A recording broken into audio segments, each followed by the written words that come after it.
Good morning students. तो आज हम वर्जीनिया वुल्फ से रिलेटेड एमसीक्यूज़ करेंगे। तो आप लास्ट में अपने मार्क्स काउंट कर सकते हैं। 30 क्वेश्चन के एमसीक्यूज़ है ये।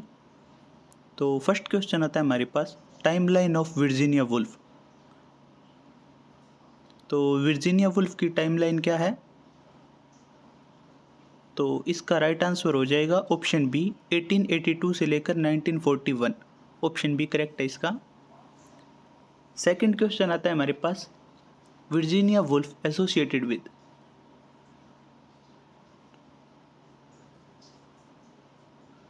तो सेकंड क्वेश्चन का राइट आंसर हो जाएगा stream of consciousness. Second question का ऑप्शन कौन सा सही है? Option C. थर्ड क्वेश्चन हमारे पास, full name of Virginia Woolf.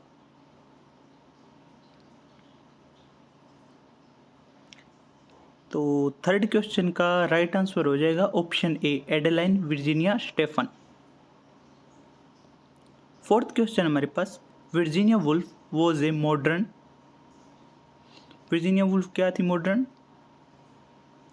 तो इसका राइट आंसर हो जाएगा option D, all of the above, क्योंकि वो एक नोवेलिस्ट भी थी, क्रिटिक भी थी और एसेइस्ट भी थी। नेक्स्ट आता है हमारे पास fifth question, Virginia Woolf was the founder of.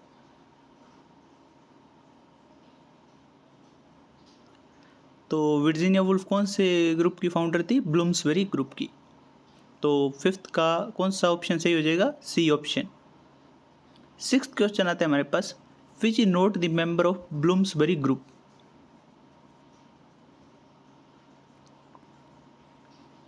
तो सिक्स्थ क्वेश्चन का राइट आंसर हो जाएगा मुल्कराज आनंद, क्योंकि मुल्कराज आनंद क्लोजली एसोसिएटेड थे, वो ब्लूम्सबेरी ग्रुप के मेंबर नहीं थे। नेक्स्ट सेवंथ क्वेश्चन आता है हमारे पास, which is the first novel of Virginia Woolf. Virginia Woolf का फर्स्ट नॉवल कौन सा है? तो सेवंथ क्वेश्चन का राइट आंसर हो जाएगा option B, the voyage out. ये वर्जीनिया वुल्फ का फर्स्ट नॉवल था। एट्थ क्वेश्चन आता है हमारे पास, Virginia Woolf suffered from. Virginia Woolf कौन सी डिजीज से सफ़र कर रही थी? तो एट्थ का राइट आंसर आ जाएगा ऑप्शन ए, बाइपोलर डिसऑर्डर से सफ़र कर रही थी। नेक्स्ट नाइन्थ क्वेश्चन आता है हमारे पास, what was the nickname of Virginia Woolf. Virginia Woolf का निकनेम क्या था? ऑप्शन आपके सामने है। तो नाइन्थ क्वेश्चन का राइट आंसर हो जाएगा option B, goat. Goat Virginia Woolf का निकनेम था। कॉटन मैथर मिल्स ये किसका था? एलिजाबेथ गास्कल का पेन नेम था। और बोज किसका था निकनेम? ये चार्ल्स डिकेंस का था। नेक्स्ट टेंथ क्वेश्चन आता है हमारे पास, the voyage out published in. जो वर्जीनिया वुल्फ का फर्स्ट नॉवल था द वॉइस आउट, ये कब पब्लिश हुआ था?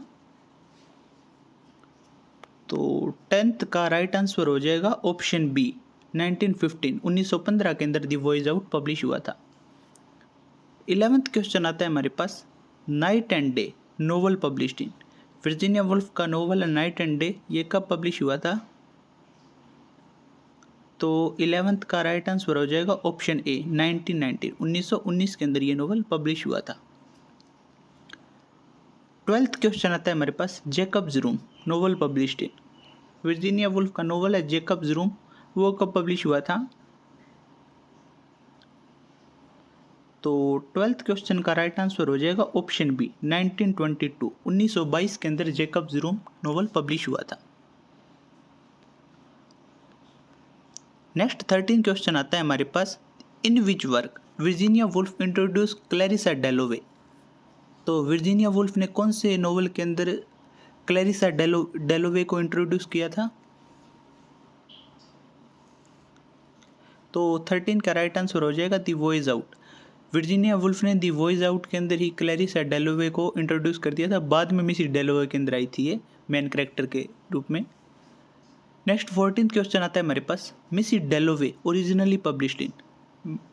वर्जीनिया वुल्फ का फेमस नोवेल था मिसिस डेलोवे, वो कब ओरिजिनली पब्लिश हुआ था? तो 14th का राइट आंसर हो जाएगा ऑप्शन बी, 1925, 1925 के अंदर। नेक्स्ट 15th क्वेश्चन आता है हमारे पास, who is the husband of Mrs Dalloway in the novel. Novel के अंदर मिसिस डेलोवे के हस्बैंड कौन थे? तो 15th का राइट आंसर हो जाएगा option A, Richard Dalloway. Next 16th question आता है हमारे पास, to the lighthouse novel publish in. Virginia Woolf का फेमस नोवेल है टू द लाइट हाउस, ये कब पब्लिश हुआ था ओरिजिनली? तो 16th का राइट आंसर हो जाएगा ऑप्शन बी, 1927, 1927 के अंदर ये नोवेल पब्लिश हुआ था। नेक्स्ट 17th क्वेश्चन आता है हमारे पास, to the lighthouse novel divided into. ये जो नोवेल है टू द लाइट हाउस, वो कितने पार्ट्स के अंदर डिवाइडेड है? तो 17th का राइट आंसर हो जाएगा ऑप्शन बी, 3 पार्ट्स के अंदर ये नोवेल डिवाइडेड है। 18th क्वेश्चन आता है हमारे पास, which part not associated with the novel to the lighthouse. कौन सा पार्ट है जो novel to the lighthouse से एसोसिएटेड नहीं है?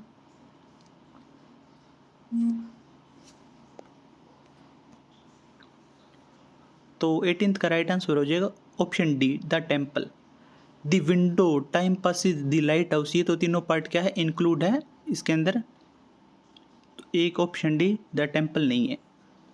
19th क्वेश्चन आता है हमारे पास, Orlando a biography is a novel published in. Orlando a biography एक नोवेल है वर्जीनिया वुल्फ का, वो कब ओरिजिनली पब्लिश हुआ था? तो 19th का राइट आंसर हो जाएगा ऑप्शन बी, 1928, 1928 के अंदर। 20th क्वेश्चन आता है हमारे पास, what is the genre of a room of one's own by Virginia Woolf. A room of one's own ये वर्जीनिया वुल्फ का वर्क है, इसका योनरा क्या है? तो 20th का राइट आंसर हो जाएगा ऑप्शन सी, एसे। ये वर्जीनिया वुल्फ का एक फेमस एसे है।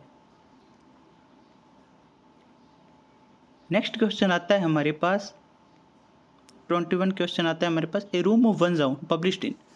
तो a room of one's own ये ऐसे कब ओरिजिनली पब्लिश हुआ था?